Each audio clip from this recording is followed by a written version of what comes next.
Yeah, man, I ain't gonna hold y'all very long, man. I was just thinking about something, a conversation I had not too long ago with a complete stranger. But it's amazing the conversations that you can have with people that you don't know. You feel me? But he was a war veteran. He was a war vet, and we was talking about PTSD, right?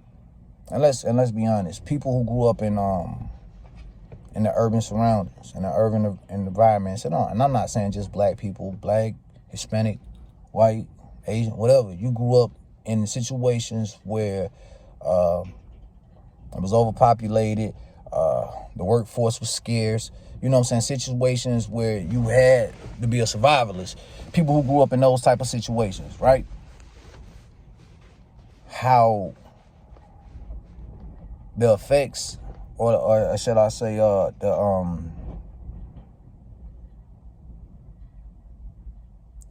having or being traumatized and accumulating disorders because of this trauma, because of being traumatized, right? PTSD, in a nutshell, right? That's what the government call it, PTSD, right? And me and this guy's talking, and we talking about some of the things that we experience. Him post-mortem and me post-bondage, you know what I'm saying?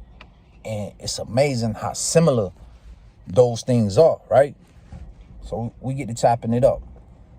And in the midst of chopping it up, first and foremost, I want to say those urban people that I was talking about in regards that most of us suffer from PTSD, right? They don't want to diagnose people that grew up in those situations, probably mainly because it's usually people of color with PTSD. The government has to give you some kind of compensation. If they put you in a position that messes with your mind, they got to compensate you, right?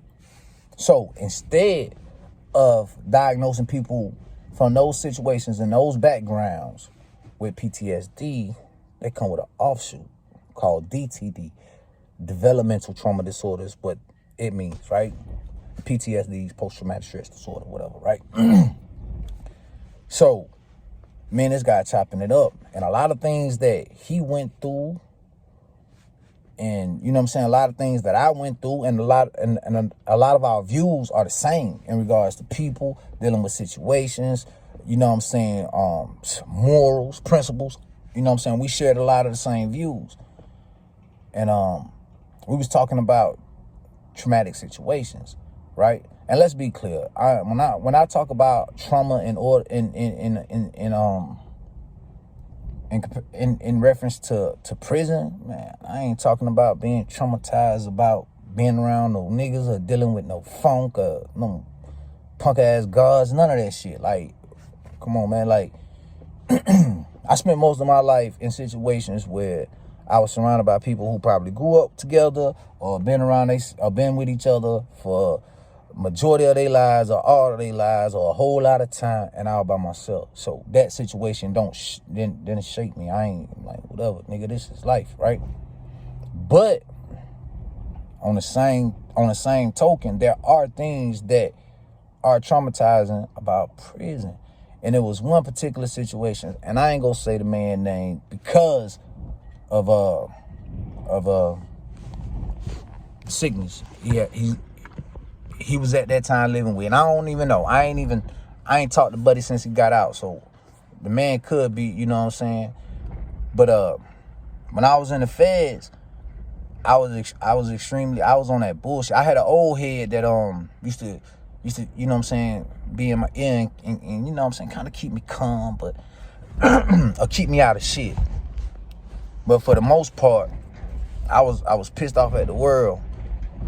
Now, when I was in the state, it was cool. I had my lady, she coming up to see me, you know what I'm saying, and I could see my kids, you know what I'm saying. So it gave me a reason to just want to, you know what I'm saying, chill out. And I had a misconception of what the feds was. You know, the old heads talking about how sweet the feds is. I could have sat in the States longer. But I paroled out of the States, went to the feds because I'm thinking shit sweet there. I'm about to go. The feds is trash, right? I'd rather do state time than fed time any fucking day. Whatever, right? So it was this one situation with a celly I had, right? And I was kind of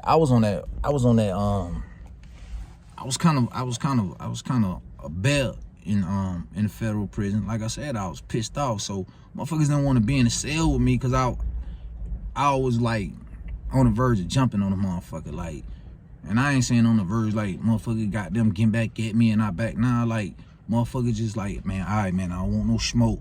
And you know, and I think about it like, man, this, like, I can't keep pushing the issue with a motherfucker who don't want that, right?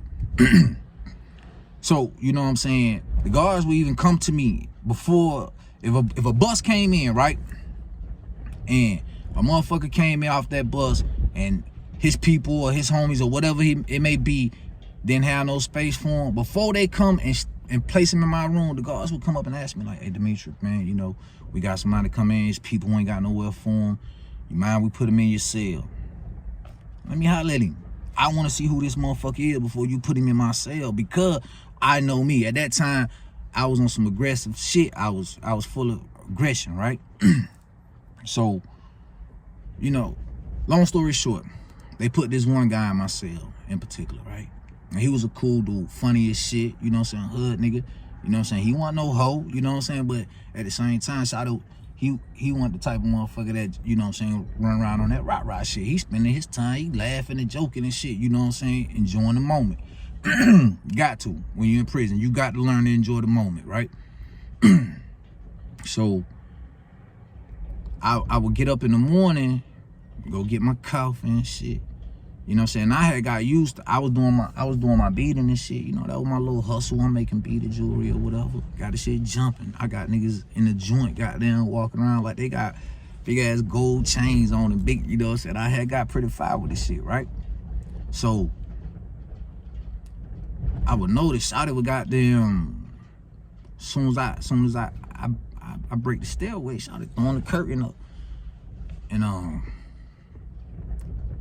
a little bit out there, I might have to sit outside the cell for like maybe, you know, say 2-3 minutes or some shit like that. It wasn't never very long, right? But remind you, I'm on this bullshit. So shawty would you know, I come up, I wait a little bit, you come up out of that motherfucker. And one morning in particular, I got hell in me, right? So I flash on shawty, you know what I'm saying? Like, nigga, what the fuck you in here doing? Cause you know what I'm saying, crazy shit running through my mind. This nigga going through my pictures, going through, what is this nigga doing, right? Like, he ain't never got the curtain up long, but he do this shit every morning. So I flash on buddy like, nigga, I don't, you know what I'm saying, I don't give a fuck about you or your people, nigga. You know what I'm saying? I'm with that pretty much, right?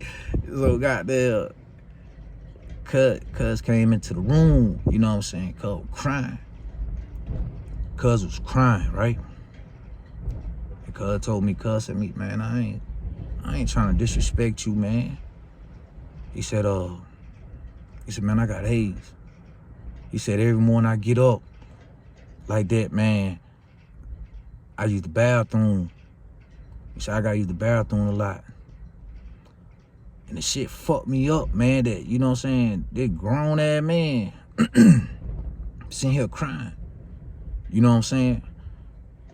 I ain't gonna lie, man. Shit. The shit, it fucked me up. Only thing I could do, man, I told him, man, come here, man. You know what I'm saying? I held that brother. Like, man, come here, bro. I gave him a hug. Like, you know what I'm saying? Like, damn, bro, my bad. You know what I'm saying? My bad. Not the laugh, but it was just like, I felt fucked up afterwards, right? Bro, give me the rundown. You know what I'm saying? Bro, go do a long sentence. And goddamn, bro, he go home and this little chick, you know what I'm saying, she telling him it goddamn, she holding it down for him, whatever. Bro say he get a cold. You don't know what the fuck wrong with him. He get a cold. And he go to the doctor. They tell him he got AIDS and they fuck him up. He do a 5-year sentence, come home just to get hit with some shit like that, right? And that situation that morning, it fucked me up, because it fucked my trust up, and not just, it had me looking at my lady funny, but it had me looking at everything, anybody that I hadn't been around in a minute. Like, so